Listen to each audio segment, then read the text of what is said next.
And we welcome everyone to Double Jab Podcast, an in-depth look at the world of boxing, and of course, inside the studios of TriX57.com, and of course, at the Pier, Playground Pier in Atlantic City. Rich Quinones with my co-host Rob Scott. And Rob, we've got a ton of boxing to get into each and every week, and we'll really dissect it. We got some good guests lined up, but good to be here with you, talking a little sweet science, and not a bad weekend with some the fights that we just recently saw.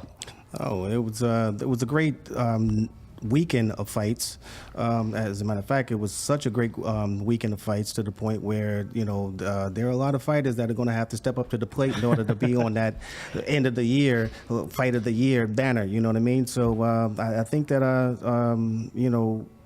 we as boxing fans, I think that, boxing, how they say the boxing is dying, I think the boxing is full of life right now. I can't stand when people say that, by the way. When they say that, I just think they come off, they don't understand the sport. And it doesn't even have to be a hardcore fan. You can be a novice fan, but like guys like you and I that are entrenched in it, you just have to look at the sport as a whole, take it for what it's worth. And you've got local cards, you've got young fighters in this area along the East Coast, but we've got the PPV. The numbers have shown that the sport is right where it needs to be. And you get some good title fights. We just saw it over the weekend. You see a 22-year-old in Davis win a world title, the youngest in the country. The Jack fight, the Badu Jack fight, and the James DeGale fight. I mean, it's not about putting boxing back on the map. It's there. Well, I think one of the worst things that have happened within the past few years, and that is, the comparison between boxing and MMA.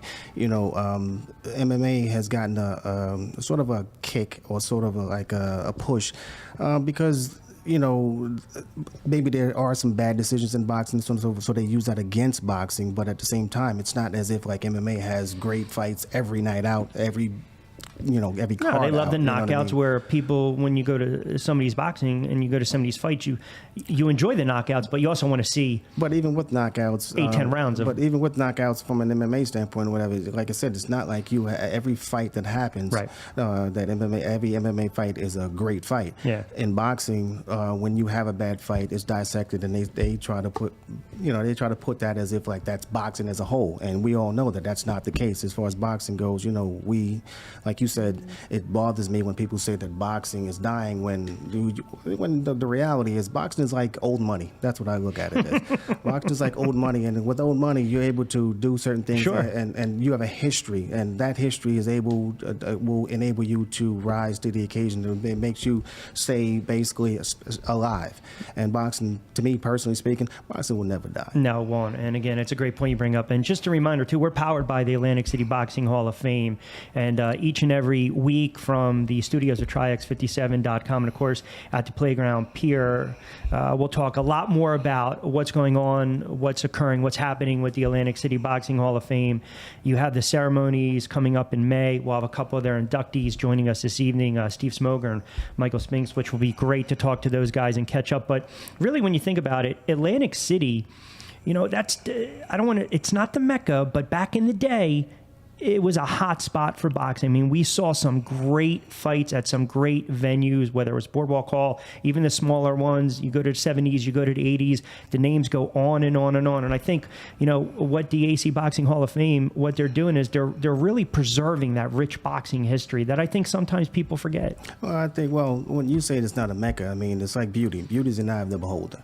And in some people's eyes, boxing, the Atlantic City boxing was a great part of the boxing history, to the point where it was a Mecca in their eye, and like you said, as far as the Atlantic City Boxing Hall of Fame, I think that even with there's so many Hall of Fames, and there are a lot of people with certain Hall of Fames where somebody might get in and it's questionable, because like I said, beauty's in the eye of the beholder. Right. But I challenge anyone to challenge the induction of a Larry Holmes, of a Michael Spinks. Because you're really looking at their body of work, whereas yes. You bring up a great point. Like, for instance, they had the MLB Hall of Fame voting this evening, and a lot of people argue sometimes guys compile, they're stat compilers. In the NBA, almost everyone gets in. NFL, a little different. My argument is if you have to start to question if a guy's a Hall of Famer, then he isn't.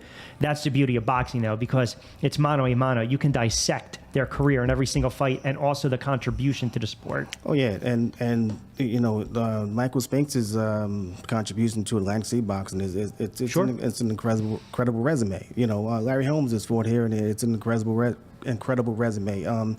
Like I said, I challenge anyone to you know, nitpick and try to throw a jab, if you will, at the inductees of the Atlantic City Boxing Hall of Fame 2017. It's a great class, and like I said, we'll have a couple of the members this evening on the phone and in person, and then in the next coming weeks, we'll really start to blow out some of these guests and really give you a better feel and idea of what's going to transpire in the springtime from the Atlantic City Boxing Hall of Fame. Just getting warmed up on a Wednesday edition of Double Jab Podcast, and again, coming at you at the Playground Pier and powered by the Atlantic City Boxing Hall of Fame. Rich Quinones alongside my broadcast partner, Rob Scott. And Rob, you know, you mentioned over the weekend, before we take a timeout, how about the two fights that we saw, and how about the young kid out of Baltimore, Davis? I mean, we talked a little bit about this the other day. 22, brash, cocky, confident, did what he needed to do against Pedraza, which was a major step up. But you certainly want to make sure this kid going forward kind of gets it. Well, it's one of those cases of how I like to say, you know, basically bottom line is, you know, step out of your way. You know, some fighters get head so big and prematurely to the point where they think that they have arrived. He's still a work in progress, but at the same time, he's shown so much skill to the point where we know that if he stays on course, he's definitely, he will be a Hall of Famer, whether it's in Atlantic City. I hope that he does come here, but whether it's Atlantic City or whether it's the Boxing Hall of Fame period or whatever, he has a bright future. Yeah, and he claims that IBF title. And again, just 22 years of age, young fighter, boxer out of Baltimore. And you know what's interesting, too? No matter what, sometimes you get that sour grapes. And I know Jose was talking a little afterwards, upset with the loss. Has to realize that he just got overmatched.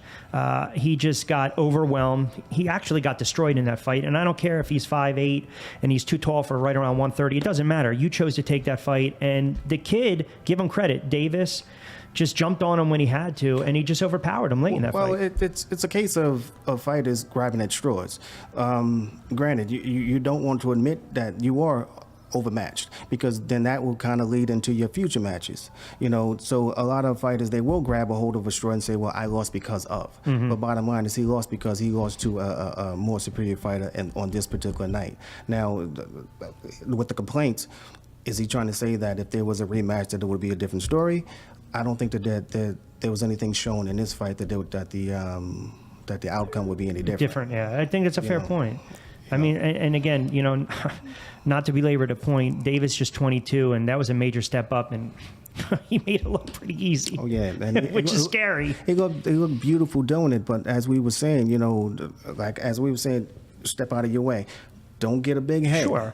You know, it's easier said than done. You know that, right? Because everyone starts whispering in your ear. You start to read your press clippings. You know how social media is now, and they get more into that. And someone starts whispering in your ear and tell you that you're better than you really are. Whether it's easier said than done or not, in the end, when you do come down, when the gavel comes down and you start to lose, you're only going to have yourself to blame. Yes. So in other words, definitely try to learn from the mistakes of the people that came before you. Sure. You know.